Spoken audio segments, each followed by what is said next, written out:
Dari Al-Ahzab 28-33 ini jadi jelas bahwa Ahlul Bait itu pertama adalah orang rumah Nabi.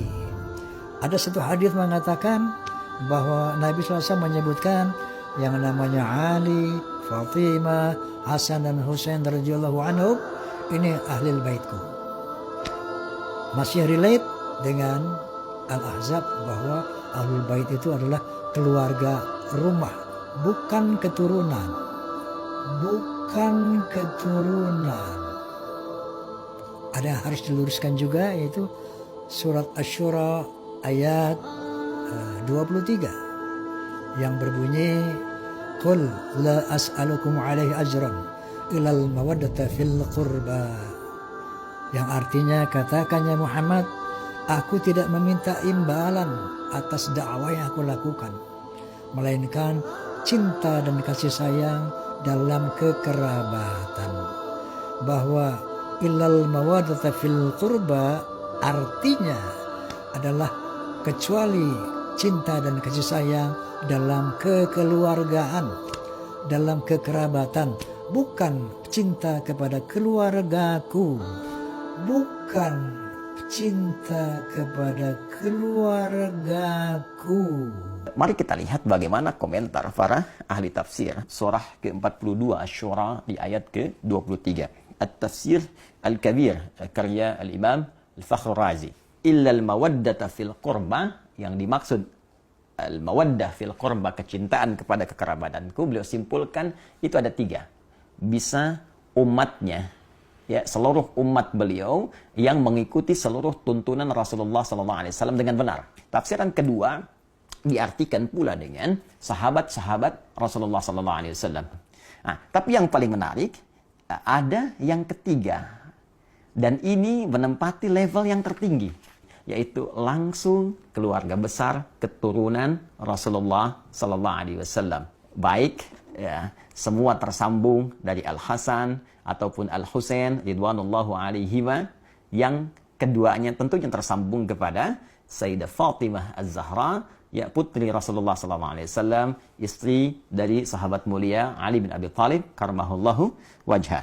Pemilik tafsir Al-Kasyaf Az-Zamakhsyari menyampaikan satu riwayat, annahu lamma nazalat hadhil ayah, tatkala turunnya ayat ini, illal mawaddata fil qurba, kemudian kila, dikatakan kepada Rasulullah SAW, ya Rasulullah, wa ya Rasulullah, man qarabatuka haula'il ladzina wajabat alaina mawaddatuhum. Ditanyakan kepada Rasulullah ketika ayat ini turun, ya Rasulullah, siapakah yang dimaksud kerabatmu itu yang wajib bagi kami ini menyayangi mereka, mencintai mereka? Maka apa jawab Nabi? Faqala Ali wa Fatimah wabnahuma, fathabata anna haula'il arba'ah aqarib an-nabi sallallahu alaihi wasallam, adalah Ali, Fatimah, dan putra dari keduanya, dan tentunya ini mencakup keturunan-keturunan dari mereka. Maka Al-Imam Fakhr Razi, ya, mengomentari kalimat riwayat tadi, mengatakan maka dengan tetapnya keterangan ini, mereka keturunan Nabi langsung dari Ali, Fatimah, Al-Hasan, Al-Husain, ini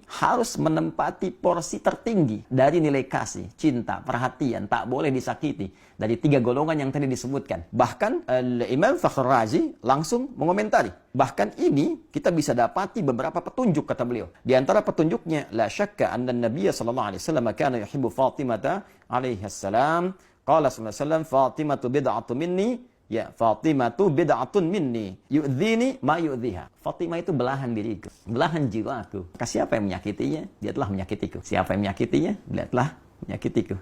Dan bukankah keturunan dari Fatimah Az-Zahra belahan dari jiwa beliau juga? Bukankah Al-Hasan putra beliau, Al-Husain putra beliau, tentu itu belahan jiwanya. Dan keturunan dari Al-Hasan, keturunan dari Al-Husain, para sayyid, syarif, yang mendapatkan cinta, yang dicintai, itu keturunan langsung yang terurut nasabnya kepada Sayyidah Fatimah Az-Zahra. Dan ketika menjadi belahan jiwa Sayyidah Fatimah, maka menjadi belahan jiwa Rasulullah SAW. Karena itulah saking tingginya derajat mencintai keluarga besar ini pada level yang pertama sampai dijadikan doa dalam tasyahud. Allahumma salli ala Muhammad wa ala ali Muhammad. Ada juga penguat di tafsir Ibnu Katsir. Ini dalil dari Ibnu Katsir yang menguatkan bukan hanya Fatimah radhiyallahu taala anha, Ali bin Abi Thalib, dan putra keduanya itu Al-Hasan Al-Husain.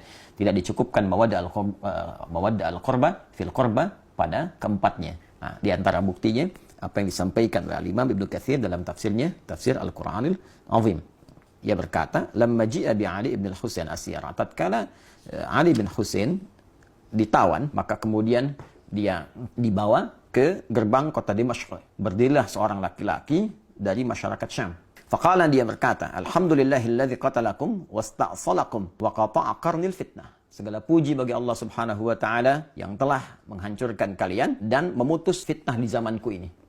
Nah, jadi dia merasa bahwa dengan ditawannya keluarga besar Nabi, termasuk di dalamnya Ali ibn Husain radhiyallahu taala anhu, dia menyimpulkan, nah ini sumber fitnah nih. Dia menyakiti, ya, menuduh bahwa ini bagian dari keluarga Nabi, keturunan Nabi ini fitnah pada saat itu yang menyebabkan banyak persoalan-persoalan, banyak kericuhan-kericuhan, banyak kesemrawutan-kesemrawutan, banyak pertikaian-pertikaian.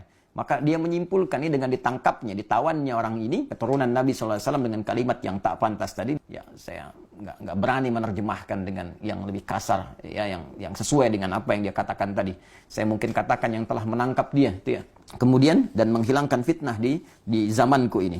Faqala lahu Ali bin Husain. Maka Ali bin Husain berkata, "Kamu ini baca Quran enggak?" Laki-laki itu berkata, menjawab, "Na'am, ya." "Aqra'ta al-Hamim?" Apa engkau pernah membaca tentang surat di dalamnya ada keluarga besar Hamim? Qala qara'tul Quran. Dia menjawab, "Aku membaca Al-Quran, walam aqra' al-Hamim." Tapi aku enggak pernah baca al-Hamim. Ada keluarga di situ yang diutamakan. Siapa keluarga itu? Maka dijawab oleh Ali bin Husain, "Qala ma qara'ta?" Apakah engkau enggak baca?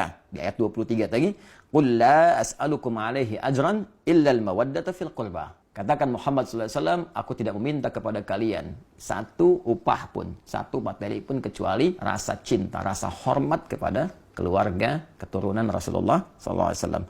Qala, maka orang itu berkata, apakah kalian itu termasuk golongan mereka, keluarga Nabi SAW? Qala, na'am. Maka Ali bin Husain berkata, ya, kami termasuk golongan itu. Maka setelah mengetahui itu dia terdiam dan tidak banyak berkomentar lagi dan mengoreksi dirinya sehingga dia menyadari kesalahan-kesalahan yang dimaksudkan.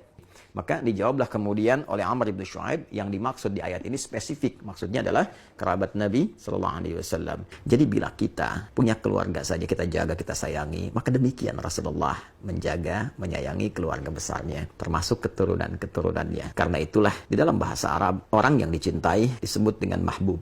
Mahbubun, orang yang mencintai disebut dengan muhibbun. Kalau kita ingin satukan keduanya, mencintai dan dicintai, maka kalimatnya berubah menjadi habibun. Habib, orang yang dicintai, ya, orang yang sekaligus mencintai. Maka seringkali keturunan-keturunan Rasulullah itu disebut dengan habib, untuk memberikan kesan bahwa keturunan-keturunan Nabi mesti menjaga nilai mawaddah yang diturunkan langsung oleh Rasulullah dengan banyak melahirkan cinta kasih pada sesama, baik dalam bentuk amar ma'ruf ataupun nahi mungkar. Dan saat yang bersamaan ada isyarat kepada kita untuk mencintai mereka, tidak menyakiti mereka, karena menyakiti mereka juga menyakiti langsung kepada Rasulullah SAW.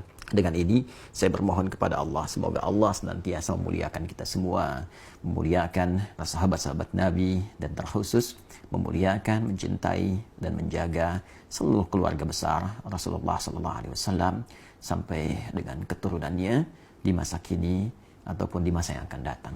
Saya pun memohon maaf jika dalam setiap tutur perilaku ada tindakan-tindakan yang boleh jadi menyakiti keluarga besar Rasulullah SAW, dan semoga maaf Anda, kasih sayang Anda menjadikan peluang yang terbuka bagi saya untuk berjumpa dengan Rasulullah SAW dalam keadaan yang gembira bersama Anda semua dalam naungan ridha Allah Subhanahu wa taala.